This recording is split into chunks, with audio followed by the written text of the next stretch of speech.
सुबह सुबह बेमन से इस पागल के कपड़ों की तारीफ कर ही रहा था कि तभी पापा के पास फोन आता कि आप ताऊ बन गए। मतलब मेरे चाचा जी को पुत्र रत्न की प्राप्ति हुई है और थाली बजाना एक हमारी रस्म का तरीका होता है। फिर ऑफिस पहुंचकर सस्ते जॉनी लीवर की खीर को एक किनारे लगाते हैं और आज बेटी पुष्पा का शायद हमारे साथ आखिरी दिन है। चल झूठा।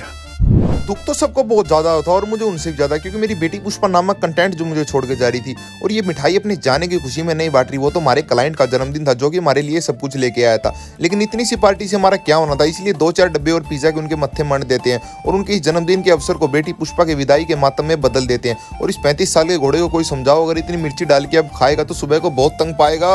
फिर इसके मिर्ची के भूत को उतार कर सभी से भरत मिलाप करते हैं और आगे लेकर निकल पड़ते हैं घर की ओर। घर जाके देखते हैं कि सभी लूडो ही गहराइयों में डूबे हुए थे और हमारे गोलू को ये प्रतीत हो रहा था कि घर में ही बारिश आ रही है। इसको इस भ्रम से बाहर निकालते और इसी तरह हमारी हंसती खेलती जिंदगी का एक दिन और कम हो जाता है। Thanks for watching.